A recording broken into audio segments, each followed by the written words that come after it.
আসসালামু আলাইকুম everyone, Naim moms কিচেনে আপনাদের সবাইকে জানাই স্বাগতম।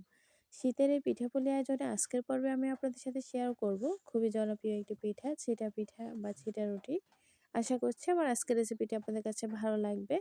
আপনি যদি আমার ভিডিওটি ইউটিউব থেকে দেখে থাকেন তাহলে আমার চ্যানেলটি সাবস্ক্রাইব করে দিবেন, আর ফেসবুক পেজ থেকে দেখে থাকলে প্লিজ আমার পেজটা ফলো দিয়ে রাখবেন। তাহলে চলুন রেসিপিটা শুরু করি।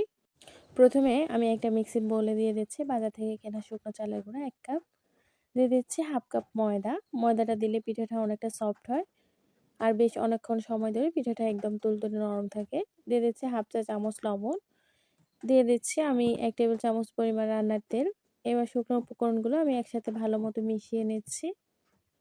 সবগুলো শুকনো উপকরণ মিশিয়ে নেওয়ার পর এবার আমি এখানে দিয়ে দিচ্ছি হালকা কুসুম গরম পানি। যেহেতু আমি এখানে চালের গুঁড়া ব্যবহার করতেছি তাই আমি এখানে কুসুম গরম পানি দিচ্ছি।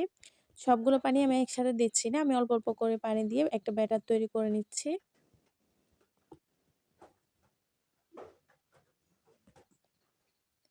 এখানে আমি নির্দিষ্ট করে পানির পরিমাণটা বলছি না, কারণ পানিটা নির্ভর করে চালের গুঁড়ার উপর। চালের গুঁড়াটা কতটা শুকনা বা ভেজা তার উপর নির্ভর করে আপনারা এখানে পানিটা দিবেন। আমি অল্প অল্প পানি দিয়ে একদম স্মুথ একটা ব্যাটার তৈরি করে নিব। ব্যাটারটা যেন একদম বেশি ঘন না হয় আবার একদম পাতলাও না হয়ে যায়। ব্যাটারটাকে আমি বেশ কিছুক্ষণ সময় নিয়ে ভালো মতো ফেটে নিচ্ছি।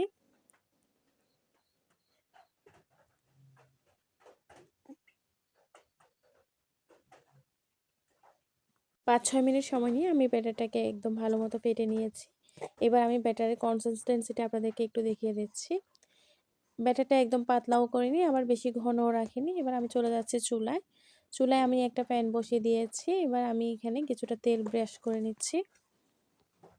চুলার হিটটা লোতে রেখে আমি যতটা সম্ভব হাত দিয়ে কিছুটা ব্যাটার নিয়ে ছিটিয়ে দিচ্ছি। আপনারা চাইলে এই কাজটা বোতল দিয়েও করতে পারেন। বোতলের মধ্যে ব্যাটারটা নিয়ে বোতলের ক্যাপে কিছুটা ছিদ্র করে এই কাজটা করতে পারবেন।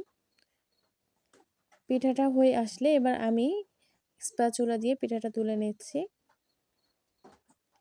এটা খুব সহজ একটা কাজ, আপনারা দেখে নিশ্চয় বুঝতে পারছেন। এবার আমি পিঠাটাকে ভাঁজ করে নিচ্ছি।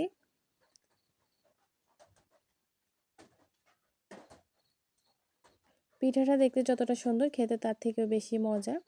আমি একইভাবে আরেকটি পিঠা তৈরি করে দেখাচ্ছি। যতবারই পিঠা তৈরি করব তার আগে প্যানটাকে ভালোভাবে পরিষ্কার করে নিতে হবে। ভালোভাবে মুছে পরিষ্কার করে নেওয়ার পর প্যানে কিছুটা তেল ব্রাশ করে নিয়ে আমি আবারও হাতে কিছুটা ব্যাটার নিয়ে আমি এটাকে ছড়িয়ে দিচ্ছি। ব্যাটারটা দেওয়ার পর বেশিক্ষণ অপেক্ষা করতে হবে না, জাস্ট 30 থেকে 40 সেকেন্ডের মতো অপেক্ষা করলে দেখবেন পিঠাটা হয়ে গেছে। এবার আমি পিঠাটাকে স্প্যাচুলা দিয়ে উঠিয়ে নিচ্ছি। একইভাবে আমি সবগুলো পিঠা তৈরি করে নিব। একটা পিঠা তৈরি করার পর আমি প্যানটাকে ভালো মতো মুছে পরিষ্কার করে নিয়ে তারপর ব্রাশ করে আবার আরেকটা পিঠা দেব। এভাবে সবগুলো পিঠা আমি তৈরি করে নিয়েছি। আমি সহজভাবে আজকের রেসিপিটা আপনাদের সাথে শেয়ার করার চেষ্টা করেছি। আপনারা যে কেউ চাইলে খুব সহজে এই পিঠাটা তৈরি করে নিতে পারবেন। আশা করছি আমার আজকের রেসিপিটি আপনাদের কাছে ভালো লেগেছে। ভালো লাগলে প্লিজ আমার চ্যানেলটি সাবস্ক্রাইব করে দেবেন, আমার ফেসবুক পেজটি ফলো দিয়ে রাখবেন। বিদায় নিচ্ছি, আজকের মতো ভালো থাকবেন সবাই। আসসালামু আলাইকুম।